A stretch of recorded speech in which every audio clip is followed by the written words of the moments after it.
conquered him. They fought for freedom, oh yes they did. Our founding fathers, they rose up to that call,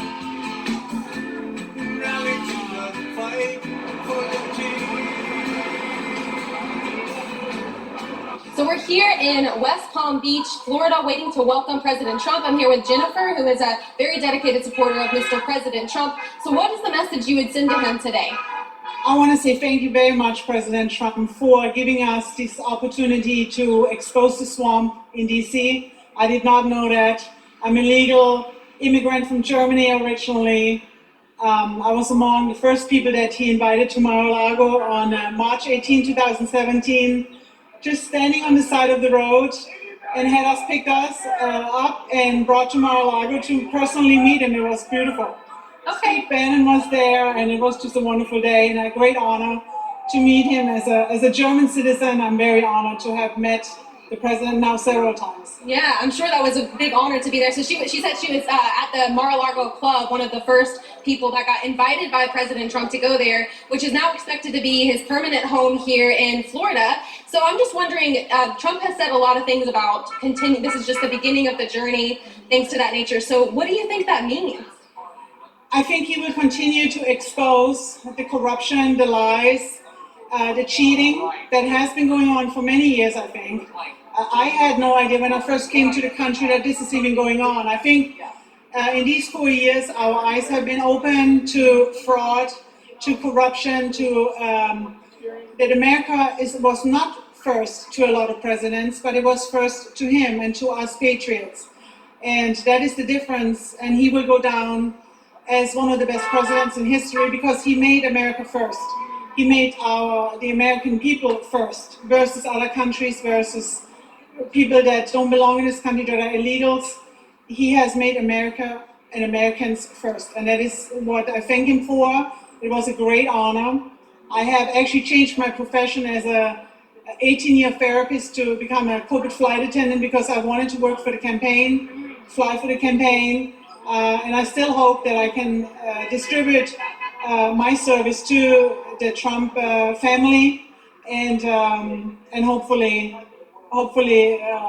he enjoys his restful retirement here in beautiful Florida. He deserves it. Yeah, definitely, most certainly. So, I mean, she's just one of the dedicated supporters here. I mean, I'm not sure this has ever happened before where there's a ton of people waiting at the new home of the president who's about to be, replaced. This is just overwhelming for me. And certainly when you're talking about what his prospect, what he may be doing in the next couple of years, he certainly has built up a fan base, right? So he'll definitely have a platform for... I'm originally from Germany. I have a bunch of German groups on Facebook, or I had them, I got banned now. But the support is worldwide for him. I think he will continue to expose the corruption of the Democratic side, the left. I think he will continue exposing, but I'm also glad that he can now finally rest a little bit. He has a well-deserved retirement coming up, hopefully. And I hope people leave him alone and stop being so hateful to him. I hope the media reports honestly about him and stops lying about him. Do you think there will be any reports in the future about President Trump? If he's not it depends on what he does, right? I mean, if he continues into some public figure. They on everything, they will always find something, if you ridicule cancer, like I said, then it would be ridiculed for that. But he's such a wonderful person. I have met him now many times. I have met Melania many times. I've met his children. I have experienced nothing but being gracious from them. They have always been gracious to me. I have done broadcasting for Citizens for Trump. I've gone to 26 rallies. I have always done interviews, and what you see here, you actually see every time when he came to town. There were always people here like this. Not so much in the beginning when we first met him. We were 7 people. That's something I didn't know. That's interesting. You mean there was a crowd like this almost every time he came back home? That's very interesting. Yeah, that's awesome. Well, thank you so much for your time sharing with us. Loud motorcycles. Thank you, Jennifer. Thank you. I appreciate you very much. Thank you. Crumbling the foundation as if it were sand. So right now everybody is cheering right here near Mar-a-Lago because Trump is riding through right now. They are screaming, supporting the president. The enthusiasm has not died. There he is, President Trump, smiling just as big as can be. And he is talking to them through the window.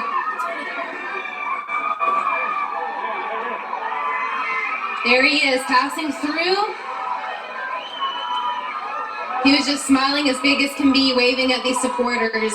People are lined all up and down the sidewalk, probably going all the way to President Trump's soon-to-be permanent home here in just about 30 minutes when the new administration is sworn in.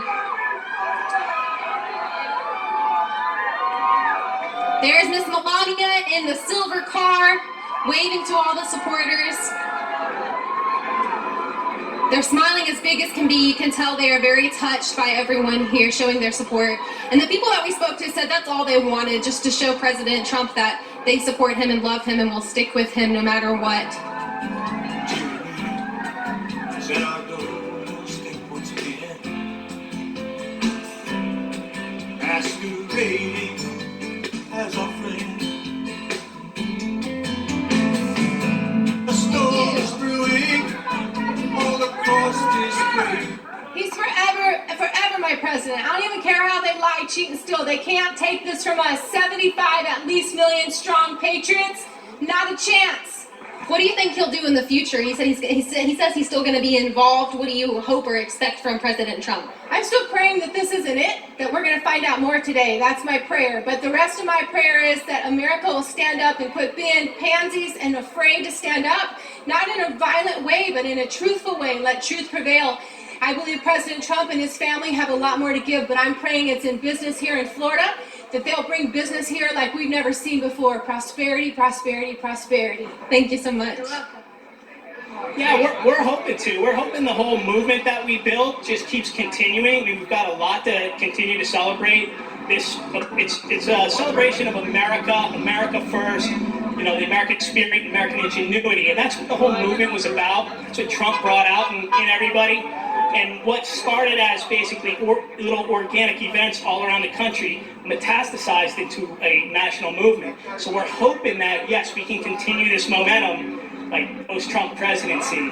So for the voters for Trump thing, I mean, you know, since he's not in office anymore, will the theme kind of change more towards like a patriotic type of thing, or will it be still based on support for Trump?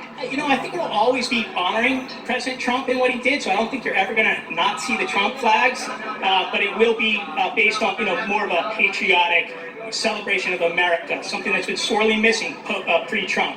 And, you know, whether they are boat parades or just weekend rallies, you know, Trump didn't abandon us. We're not abandoning him. Already, some of the flag drops that are going on around the country are Trump 2024. So you start to see that. So people are going to do what they do. But that movement's already happening, whether he does anything with that or not.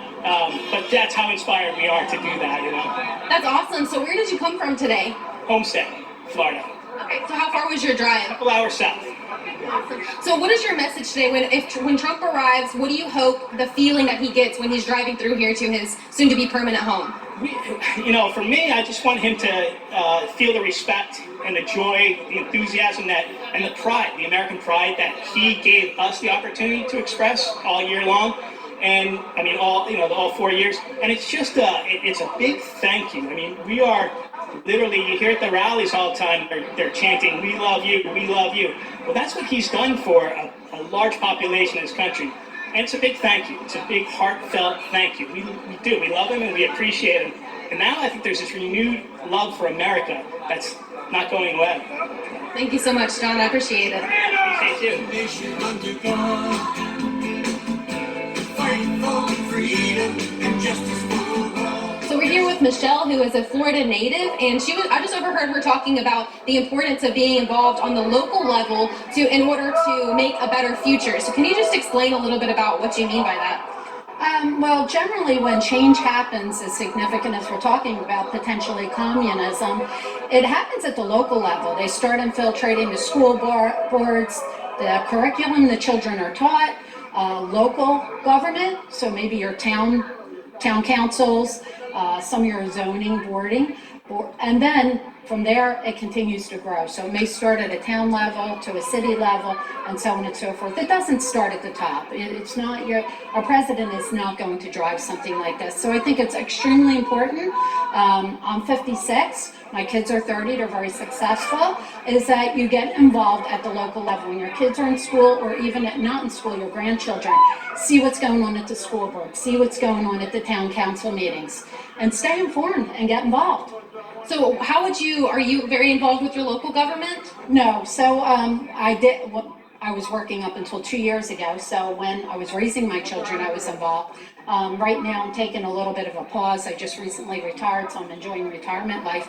But this really inspired me, everything that's happened. So where I take it from here, I have to decide. But it will be somewhere in some way, shape, or form. So you said when your kids were in school, you were more involved, Yes, right? yes. So can you explain to the viewers who may or may not know how to go about this? What did you do? What would your advice be? Well, you have to start out by making sure you're at your school board meetings. You don't necessarily, if you don't have the time, run for the school board, but if you smell something funny, you see something funny, you have to mobilize and get up and stand up against it. So you don't necessarily have to consume all your hours. You're raising children, but you have to be involved. Thank you so much, Michelle. I appreciate it.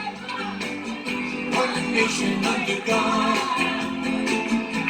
fighting for freedom and justice for all. We the people, one nation under God, must say